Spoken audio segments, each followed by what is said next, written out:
This is Dr. Mark Drexler with the Climate Countdown and the growing controversy over whether climate engineering is an important addition to our planetary risk management toolbox or just a bad idea.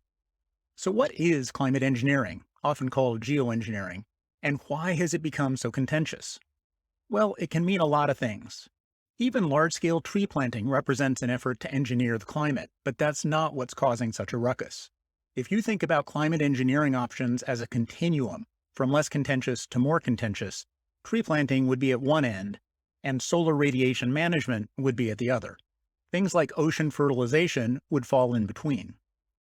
The idea behind solar radiation management is to artificially recreate the cooling effect that occurs after major volcanic eruptions when large quantities of reflective aerosols get pushed high into the Earth's atmosphere, where they reflect more sunlight away from the surface and back into space. The idea behind ocean fertilization is that iron is in short supply in some oceans, limiting the biological productivity of marine ecosystems. More iron could result in billions of tons of carbon dioxide being sucked from the atmosphere by huge plankton blooms, feeding fish and whales and energizing marine ecosystems, with the carbon ultimately sinking to the ocean floor for thousands of years. It's notable that we know that in the past, the amount of iron being added to oceans by dust clouds was substantially higher than today, and marine biomass was much higher. So in this case, the proposed climate engineering strategy is simply trying to recreate a natural state from the past. Interest in climate engineering is rising as the prospects of achieving global temperature targets through policy-based greenhouse gas reductions decline. And many scientists are calling for accelerated research into geoengineering as the only way to have such options available when they might be needed. But geoengineering is running into a lot of opposition. First is the fear of unintended consequences.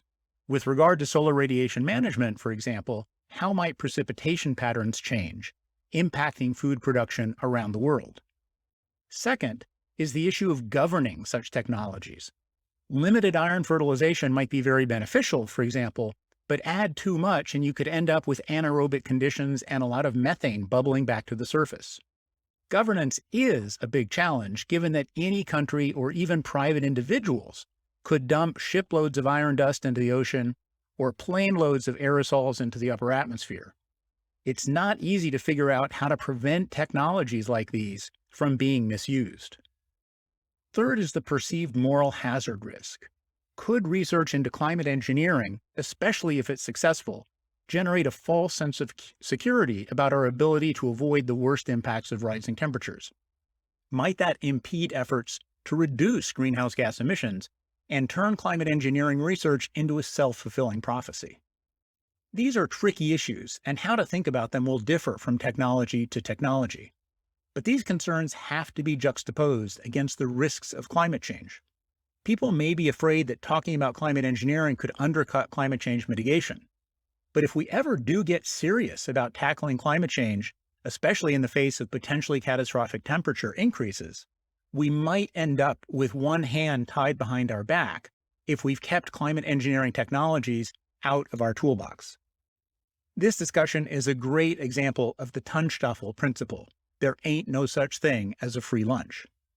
This is Mark Drexler with the Climate Countdown. Dig deeper into this and other Climate Countdown topics at our website, climatecountdown.climatesites.net.